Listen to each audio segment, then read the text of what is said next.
Muito boa tarde a todos vocês que nos acompanham aqui pelo Notícias Agrícolas. Eu sou Letícia Guimarães e a gente começa agora mais um boletim, dessa vez sobre o mercado de ovos. E quem vai conversar com a gente a respeito desse assunto é o Felipe Fabbri, que é analista da Scott Consultoria e vai nos trazer então um panorama de como que está esse começo do mês de agosto. Seja muito bem-vindo, Felipe. Muito obrigado aí pelo convite, Letícia. Uma boa tarde a todos que estão nos acompanhando e vamos bater um papinho aí a respeito da situação no mercado atual.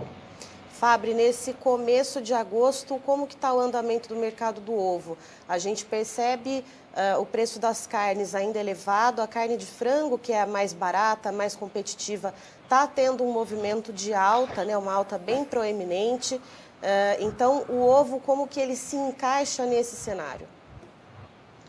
Olha, nós temos o ovo aí como um substituto, principalmente da carne de frango aí, o pessoal acaba migrando o consumo para o ovo e isso acabou sendo refletido agora nos preços, né? Nós vimos no acumulado do mês de agosto um aumento aí de 10,4% no preço da caixa aqui em São Paulo, né, nas granjas paulistas. A referência hoje trabalhando em R$ 127,50 e só nessa última semana agora, pensando aí, nós estamos hoje no dia 12, né?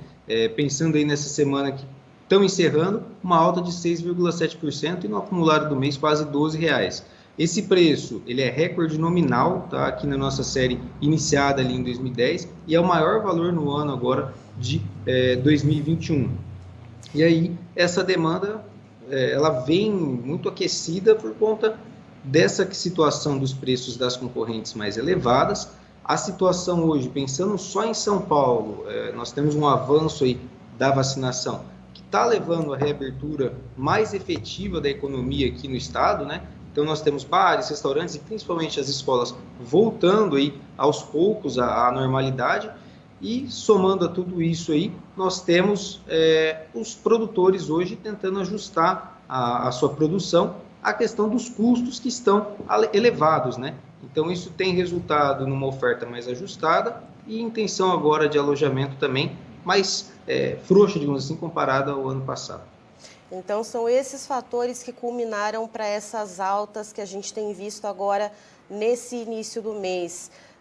Mas aí a gente tem esse aumento, né? Agora que você falou, nesses primeiros 11 dias do mês de agosto, um aumento de cerca de 10%, 10,4% na caixa com 30 dúzias, isso aqui base São Paulo. Mas e a questão dos custos de produção, Fabbri? A gente acompanha aqui no Notícias Agrícolas que principalmente o milho tem tido uma alta muito subsequente, né? Dia a dia a gente vê esse preço do insumo subir. Como que a gente consegue comparar, então, o preço pago ao produtor com o preço do insumo? Letícia, se a gente for parar para analisar a questão aí de relação de troca entre caixas de 30 dúzias e uma tonelada do insumo, né, pensando no milho como principal componente aí dos custos de produção, nós temos uma melhora agora, até o período que nós estamos analisando, a média no mês de agosto, uma melhora com relação a junho último, tá? Hoje nós vemos aí o avicultor com essa alta mais forte nos preços da caixa de ovos aí, conseguindo uma melhora de 5,7% no seu poder de compra. O avicultor está precisando desembolsar atualmente, aí, na média de agosto, 14,4 caixas para a compra da tonelada aí de milho. E aí nós tivemos na média de julho cerca de 15,2 caixas, né? Então isso trouxe, mesmo com esse avanço aí nos preços do milho que nós sentimos ao longo de julho e agora em agosto, também nós estamos vendo aí preços ainda firmes para o mercado do milho, mas uma melhora para o avicultor pensando agora em curto prazo, pensando de julho para agosto, e considerando a média aqui dos últimos 12 meses, nós temos aí cerca de 15,1 caixas como a média no último ano, e o cenário é de leve alívio pensando nessa média aí dos últimos 12 meses. Mas, apesar disso, uma coisa que a gente tem que levar em consideração, desculpa pessoal, foi o despertador aqui do lado, uma coisa que nós devemos levar em consideração é que nós já tivemos essa relação de troca girando em torno de 10 caixas. Então, apesar dessa melhora que nós temos hoje, o cenário ainda é de pressão com relação aos custos de produção. E essa pressão, Fabbri, ela deve ceder, ela deve melhorar um pouquinho para essa relação de troca. A gente tem, nessa semana, né, divulgado o relatório da Conab, que aponta para uma redução na perspectiva da produtividade da safrinha de milho. Esse resultado ainda pode ser revisto, já que muitas áreas produtivas estão sendo colhidas e o mercado acaba precificando isso.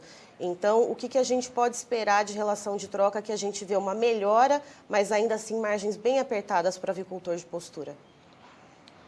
Olha, eu acredito que a gente não tem espaço para fugir muito dessa situação hoje de 15 caixas aí por tonelada de milho.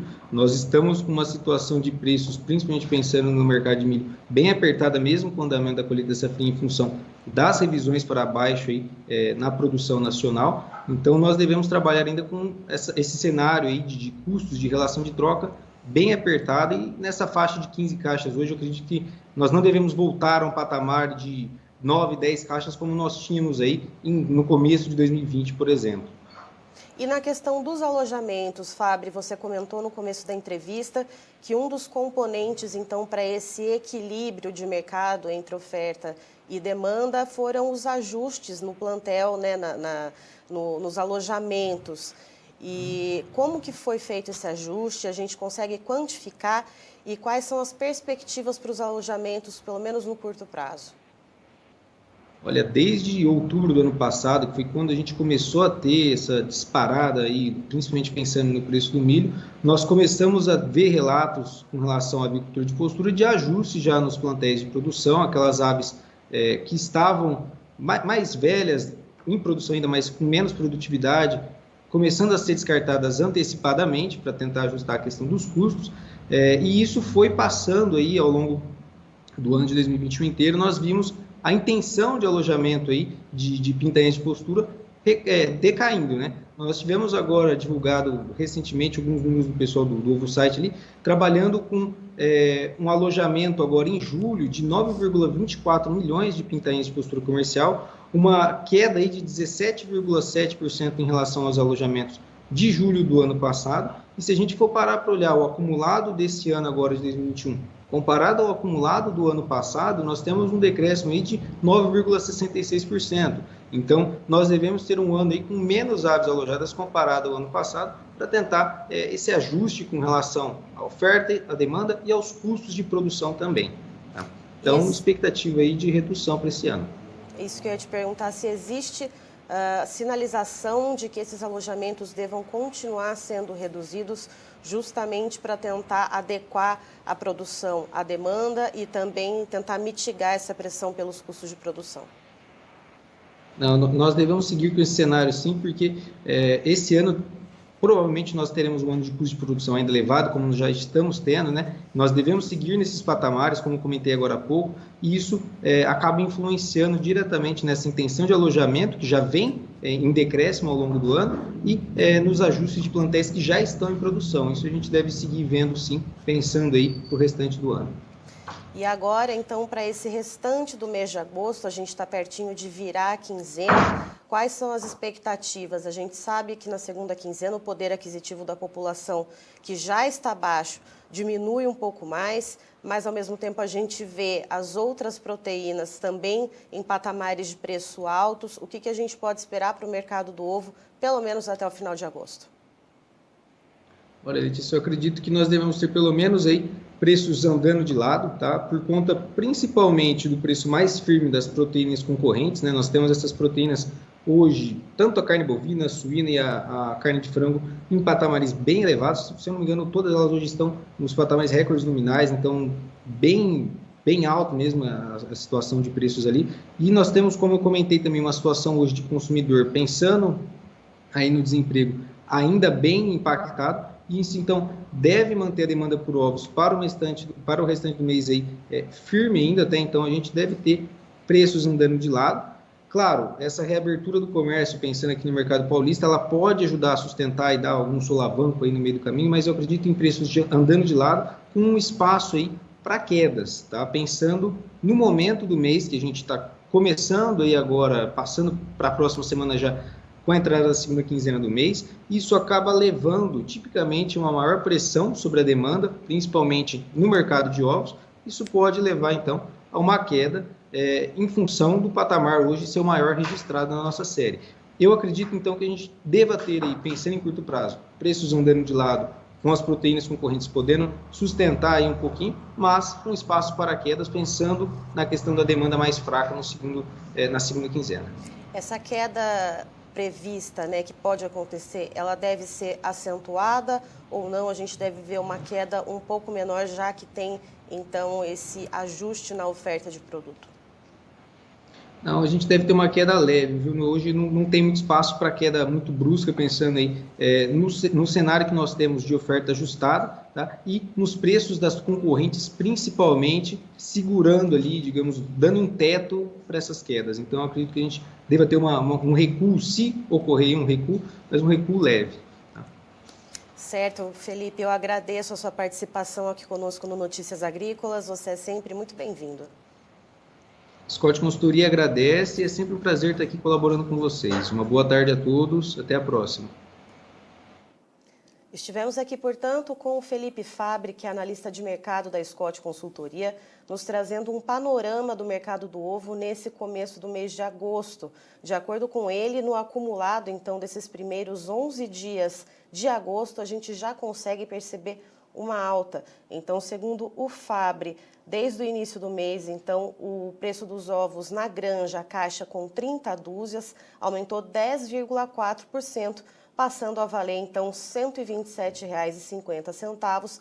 Esse patamar de preço é um recorde nominal desde 2010, quando a Scott Consultoria iniciou a série histórica. De acordo com ele, essa alta nos preços se deve a uma conjunção de fatores. A gente tem, então, uma redução nos alojamentos das pintainhas de postura, logo, então, uma redução na oferta de produto, a demanda aquecida, uma vez que a população está descapitalizada e o preço das carnes, inclusive da carne de frango, que costuma ser a mais barata, também está subindo, então o ovo continua sendo, então, uma opção bem competitiva.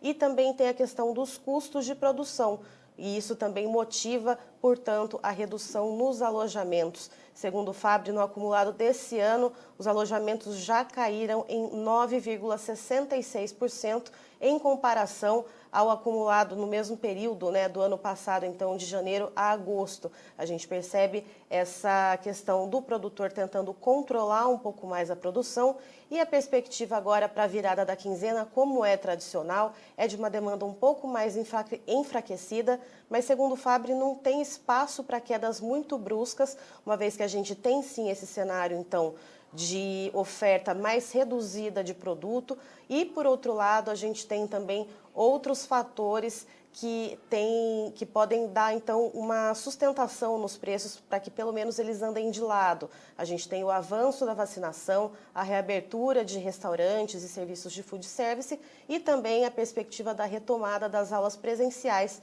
já que o ovo é um ingrediente muito utilizado na merenda escolar. Eu finalizo por aqui, mas daqui a pouquinho tem mais informações para você aqui no Notícias Agrícolas. Se inscreva em nossas mídias sociais. No Facebook, Notícias Agrícolas. No Instagram, @Notícias Agrícolas. E em nosso Twitter, @Norteagri. E para não perder nenhum vídeo, não se esqueça de nos acompanhar no YouTube e na Twitch, Notícias Agrícolas Oficial.